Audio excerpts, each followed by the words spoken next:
Shalom, jemaat Tuhan yang dikasihi oleh Tuhan. Hari ini firman Tuhan akan berbicara kepada kita semuanya tentang mengapa Allah membiarkan penderitaan terjadi.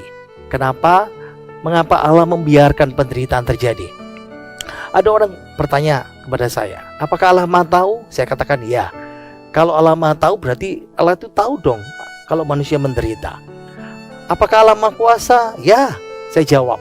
Berarti Allah kalau Maha Kuasa dia pasti bisa menolong. Ya, tapi kadang-kadang kita melihat bahwa kenapa seolah-olah sepertinya Allah berdiam diri. Kenapa membiarkan ada dosa terjadi? Kenapa ada masalah terjadi? Kenapa ada sakit terjadi seperti itu? Nah, ada seseorang yang bertanya kepada C.S. Lewis. C.S. Lewis ini adalah seorang penulis yang terkenal, yang menulis cerita Narnia. Dia seorang teolog awam dari Inggris. Nah, lalu dia ditanya oleh seseorang, kenapa orang benar, kenapa orang percaya menderita? Tahu enggak jawabannya C.S. Lewis? Why not? Kenapa tidak? Soalnya hanya orang benar yang bisa menerima penderitaan itu dengan benar. Orang percaya mau menerima dari Tuhan yang baik dan yang buruk. Orang benar bisa mengatasi hal yang buruk dan penderitaan dengan cara yang benar. Satu lagi saya kutip Helen Keller, dia berkata bahwa meskipun dunia ini penuh dengan penderitaan, tapi penuh juga dengan cara penanggulangannya. Nah, ada 4 hal yang saya mau sampaikan dari firman Tuhan kenapa Allah membiarkan penderitaan terjadi. Yang pertama, mengapa Allah membiarkan penderitaan terjadi? Allah mengizinkan penderitaan supaya orang percaya merendahkan diri dan membuang kesombongan. Jadi yang pertama kenapa Allah biarkan penderitaan terjadi? Karena Allah itu mengizinkan penderitaan supaya orang percaya mau merendahkan diri dan membuang kesombongannya. Mari kita baca nas utama kita dari Injil Matius pasal 23 ayat yang ke-12. Matius 23 ayat yang ke-12 saya bacakan. Dan barang siapa meninggikan diri, ia akan direndahkan. Dan barang siapa merendahkan diri, ia akan ditinggikan. Ada 3 contoh tentang prinsip-prinsip ini. Prinsip yang pertama ini. Jadi prinsip tentang kenapa Allah mengizinkan penderitaan supaya orang percaya mau merendahkan diri dan membuang kesombongannya. Ada 3 orang contoh dari Alkitab. Yang pertama, Tuhan mengirimkan penyakit kusta kepada seorang raja karena dia melampaui batas yang diberikan oleh Tuhan. Sebelum sukses, dia orang yang takut sama Tuhan. Setelah dia sukses, dia melampaui batas. Dia menganggap dirinya begitu tinggi sehingga dia membakar ukupan. Membakar ukupan itu adalah hak seorang Lewi, orang imam. Dia raja, tetapi dia mau melanggar itu. Kenapa? Karena dia merasa saya boleh dong, saya ini raja, saya bebas berbuat apa saja. Contoh yang kedua, Tuhan mengirimkan penyakit kusta kepada seorang nabi namanya Maryam, kakak Musa, karena Miriam berbuat dosa. Mengkritik Musa setelah Musa mengambil wanita Kus menjadi istrinya dalam Bilangan pasal 12. Jadi Tuhan mengizinkan penderitaan terjadi, penyakit terjadi karena orang-orang ini sombong. Yang ketiga, Tuhan mengirimkan penyakit kepada Raja Asa. Raja Asa ini pada masa mudanya dia sungguh-sungguh takut akan Tuhan. Tapi menginjak masa tua, dia menolak pimpinan Tuhan. Itu sebabnya Tuhan kasih penyakit di kakinya seperti itu. Tadi kita ingat kembali dalam kitab Galatia pasal 6. Ada hukum namanya hukum tabur tuai. Dari sini kita bisa paham bahwa ada penderitaan terjadi karena kita menuai kesalahan kita. Entah ketidakdewasaan kita, entah ketidakbijaksanaan kita, atau kita melakukan kesalahan rohani. Jadi kita bisa melihat gambaran seperti ini. Nah, kadang-kadang penderitaan itu datang melalui gangguan emosional. Hatinya terusik, merasa sedih, merasa dirinya terganggu secara emosional. Kenapa? Karena hatinya dia belum serahkan kepada Tuhan. Saya kasih contoh ya. Ada seorang anak Tuhan sungguh-sungguh baik, punya hati memberi, suka menolong, pelayanannya bagus, punya hati untuk Tuhan.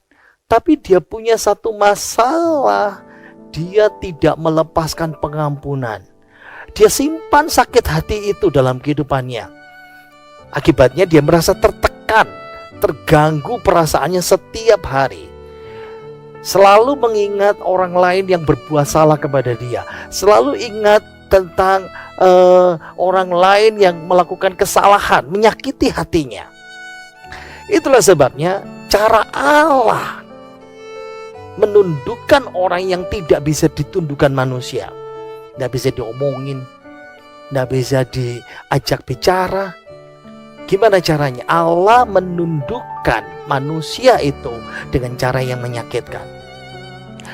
Contoh 3 orang hebat tadi itu, raja, nabi, lewat penyakit, lewat masalah yang harus mereka hadapi dan tidak ada jalan keluar.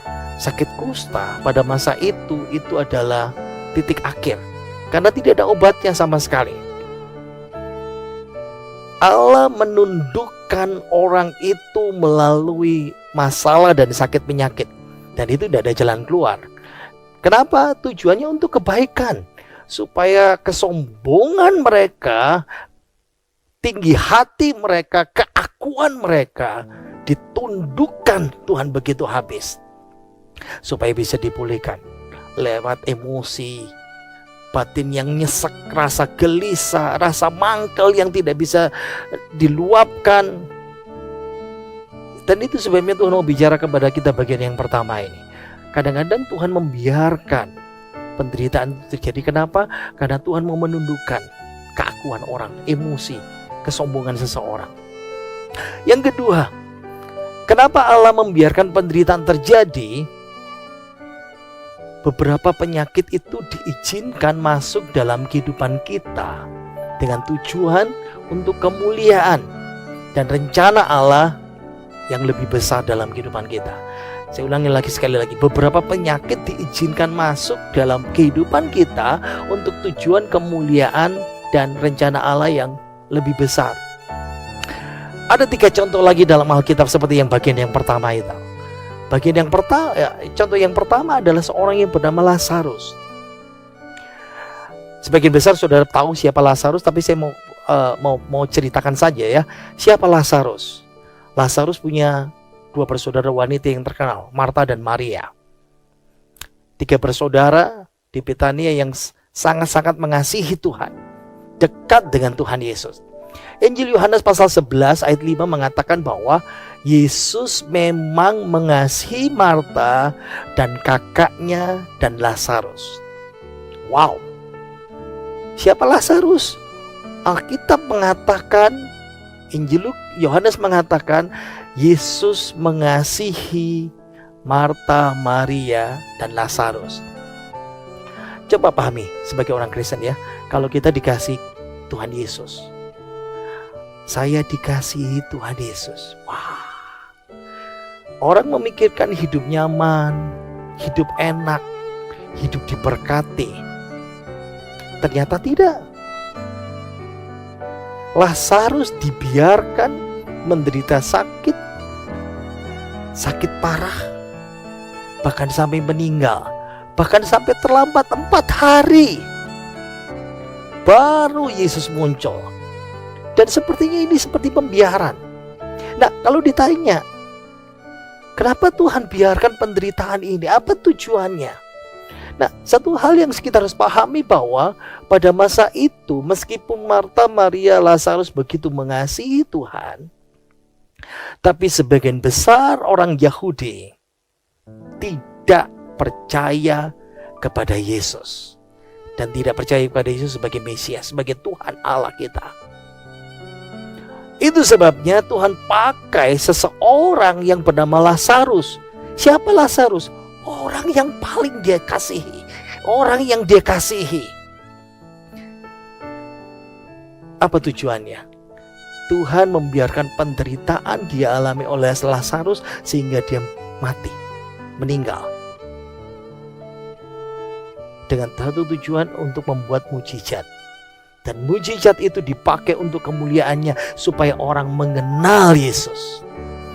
Ayo kita lihat klipnya berikut ini. Ini ada klip yang kita bisa lihat. Semoga kita bisa memahami ya gambarannya seperti apa. Mereka menyingkirkan batu itu.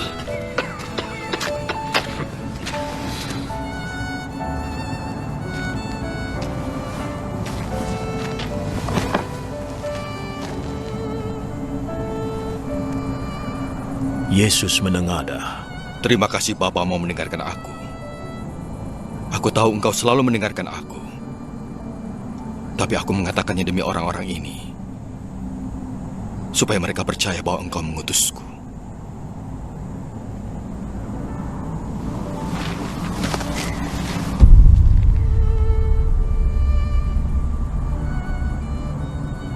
Sesudah berkata begitu, ia berseru dengan suara keras. Lazarus, keluarlah!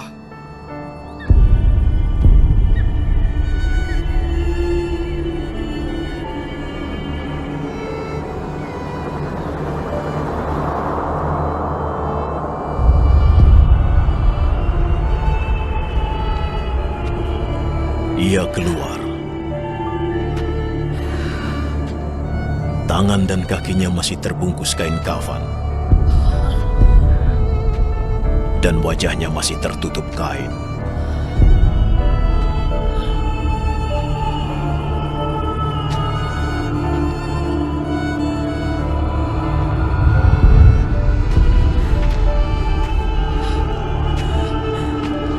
Lepaskan kafannya dan bebaskan dia.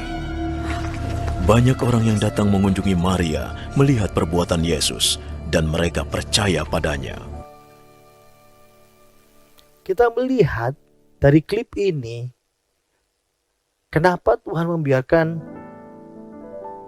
penderitaan dialami oleh Lazarus.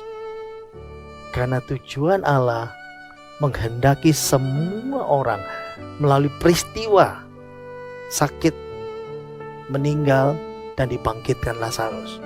Tujuan akhirnya orang mengenal Yesus dan percaya kepada Yesus. Contoh yang kedua dalam Alkitab, ada orang yang lahir cacat dari sejak lahir.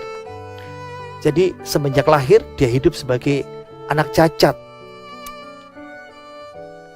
Wow, menjalani hidup cacat sejak lahir.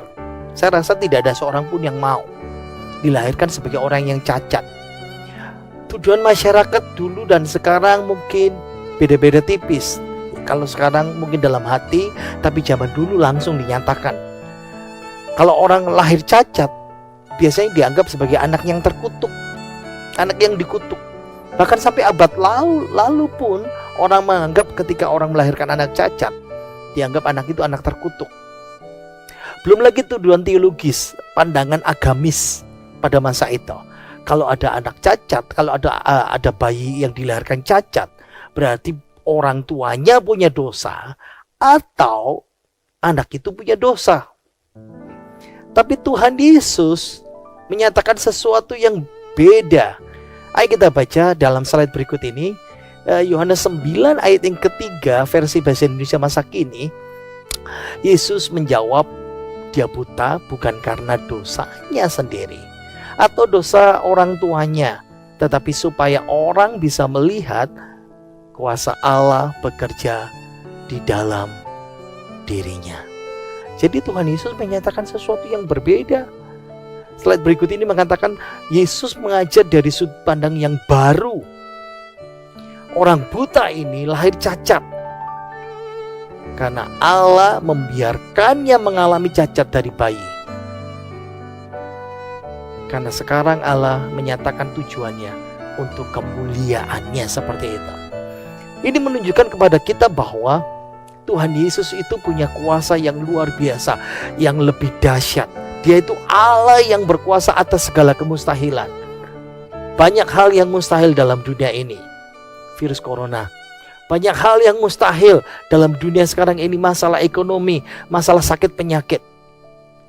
Alkitab tetap mengatakan kepada kita berkali-kali, bagi Allah tidak ada yang mustahil. Amin. Yang ketiga, contoh nyata yang ketiga tentang ada kasus ada seorang wanita yang diikat oleh iblis selama 18 tahun. Bayangkan 18 tahun. Saudara harus bisa memahami diikat iblis itu bukan sesuatu yang menyenangkan. Itu tragis. Karena dalam Alkitab ditulis kalau iblis itu penyebab bermacam-macam sakit fisik. Ada orang yang bisu, ada orang yang tuli, ada orang yang sakit seperti tadi itu pinggang sampai bungkuk seperti itu. Ada yang orang yang menjadi gila karena kuasa kegelapan. Bisa menyebabkan keributan, masalah terus, api permusuhan dalam keluarga, bahkan dunia berperang. Seperti kitab Wahyu, maaf. Iblis itu menghasut dunia untuk berperang. Lukas 13 ayat 11 dikatakan, wanita ini 18 tahun dirasuk roh iblis, roh jahat, sehingga ia sakit sampai bungkuk punggungnya dan tidak dapat berdiri lagi dengan tegak. Bungkuk, tidak bisa bebas bergerak, menderita 18 tahun. Dan kita tahu ternyata ini bukan hukuman. Ternyata ini adalah Allah membiarkan kasusnya terjadi. Penderitaannya terjadi sebagai ilustrasi kedaulatan Allah kita. Nah, pertanyaan buat kita semuanya, ya seperti slide ini. Ikatan apa yang perlu Tuhan Yesus bebaskan dalam kehidupan kita? Kenapa? Karena kadang-kadang ada ikatan-ikatan yang ada dalam kehidupan kita. Ikatan penderitaan, ikatan bohong, ikatan dosa yang lain. Ingat, bahkan Allah pun dapat menggunakan karya iblis, karya setan. Dia pakai untuk tujuan yang lebih besar. Kalau kita lihat dalam Alkitab ya, iblis datang dan berkata, minta izin untuk mencobai Ayub. Tapi Allah pakai itu untuk tujuan yang lebih besar. Ingat, di dunia ini segala sesuatu terjadi harus dengan seizin Allah kita. Walaupun kita kadang-kadang tidak tahu dan bertahun-tahun. Mungkin sampai sekarang ini kita bergumul dengan jawaban kenapa ini terjadi dalam kehidupan saya seperti itu. Yang ketiga, kita melihat dari sudut pandang Tuhan Yesus. Nah, mengapa Allah membiarkan penderitaan terjadi? Yang ketiga, Allah mengizinkan Yesus untuk mati di kayu salib, menderita sebagai peragaan, sebagai display, sebagai showroom kasihnya bagi dunia yang penuh dosa, penuh kebencian, dan tidak punya harapan seperti itu. Coba pikirkan ibu-ibu, bapak-bapak, saudara-saudara semuanya. Zaman sekarang ini orang kalau menjual sesuatu harus ada display. Ada namanya ruang pamer, ada namanya showroom. Tukang foto memamerkan hasil karya fotonya. Orang make up pamerkan hasil make up-annya. Orang jual baju, orang jual mobil. Zaman sekarang ini pun juga di aplikasi online. Jual makanan. Orang ambil foto, bagaimana foto itu harus diambil dari sudut yang terbaik supaya orang tertarik membeli. Kadang-kadang kasih klip video supaya orang tertarik. Nah, pernahkah saudara memikirkan bahwa penderitaan Kristus bahkan sampai mati kayu salib itu adalah display? Itu ruang pamer, itu peragaan kasih Allah untuk menyelamatkan. Yang pertama ya, coba perhatikan seperti ini. Di salib, Yesus itu menunjukkan kasihnya orang lain melihat, prajurit melihat, musuh-musuhnya melihat, di tengah penderitaan salib, Yesus masih menunjukkan kasih-Nya kepada orang tua, kepada muridnya. Di tengah sakit, penderitaan sakit dari Yesus, Ibu Maria, ibu kandungnya, Yesus berkata kepada Ibu Maria, "Ibu, ini anakmu." Kepada Yohanes dikatakan, "Anak, ini ibumu."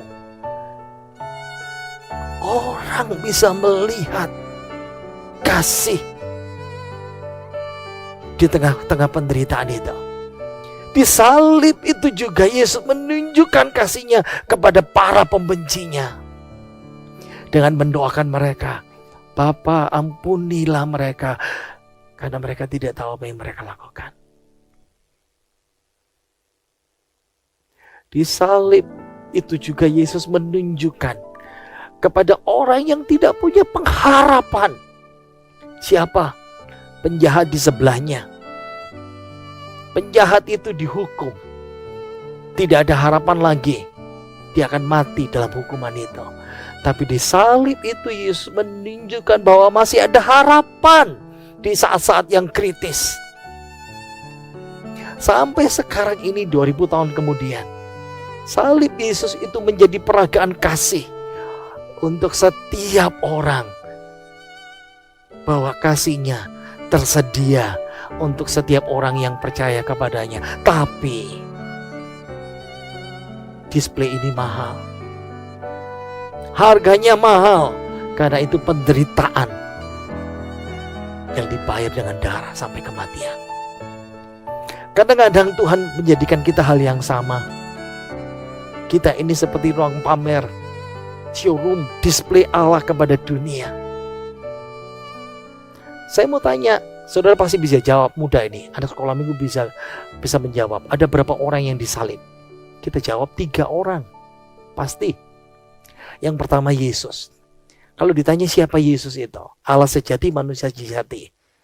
Tapi kalau kita melihat bersama, Yesus itu adalah pribadi yang tanpa dosa.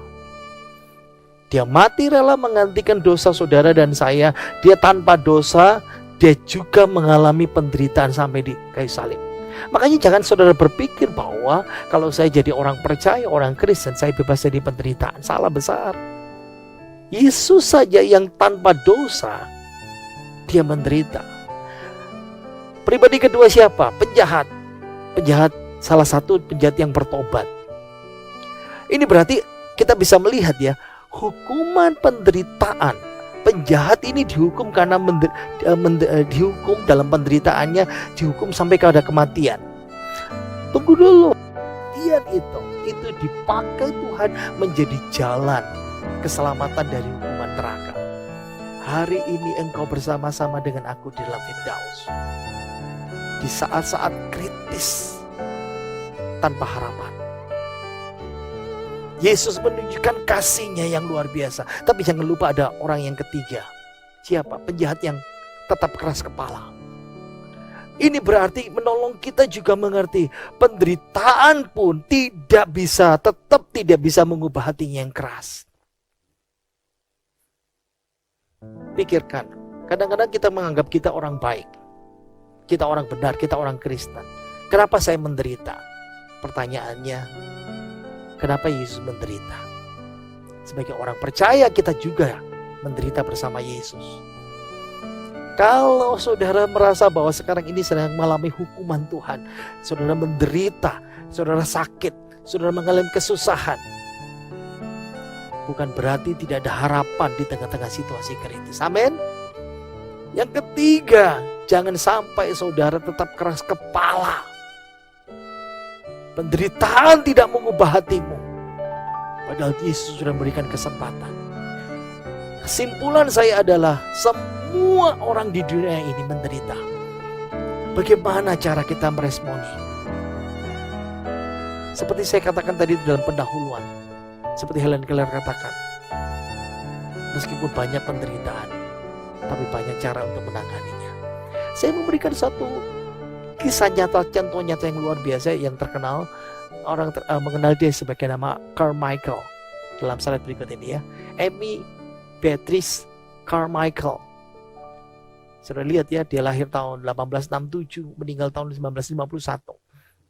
83-84 tahun. Dia lahir di Irlandia, tapi dia berikan hatinya untuk Tuhan, melayani sebagai misionaris di India. Dia buka panti asuhan. Dia juga pendiri Don Nafur Fellowship. Dan dia melayani di India 55 tahun tanpa cuti. Dan itu dia menulis juga banyak buku. Apa yang poin saya mau katakan? Dia menyelamatkan begitu banyak ratusan anak laki-laki dan perempuan India dari kesengsaraannya. Karena di sana anak-anak itu diperjualbelikan sebagai budak seks. 55 tahun pelayanan menghasilkan banyak buah di India. Jangan dipikir dia menerima hal yang indah, tidak. Amy Carmichael, dia menderita sakit sampai dia tidak bisa bangun dari tempat tidurnya. Penyakit radang sendi menggerogoti tubuhnya sampai dia cacat. Amy Carmichael, dia mengeluh, dia meragukan Allah, tidak sama sekali. Amy menjadi inspirasi banyak orang, tetap membimbing banyak orang. Don Nafur Fellowship tetap dia layanin. Dia masih tetap menulis renungan, surat, puisi. Bahkan sampai sekarang. Berpuluh-puluh tahun dia meninggal. Kata-katanya, bukunya menjadi inspirasi, menjadi berkat buat banyak orang. Kadang-kala Allah mengizinkan penderitaan itu sebagai display, ruang pamer, supaya dilihat orang tentang kasih kepada dunia yang penuh dosa, yang penuh kebencian, yang tidak ada harapan. Yang terakhir, yang keempat, kenapa Allah membiarkan penderitaan terjadi? Allah membiarkan jalan penderitaan itu sebagai pelajaran yang tidak bisa dipelajari dengan cara lain.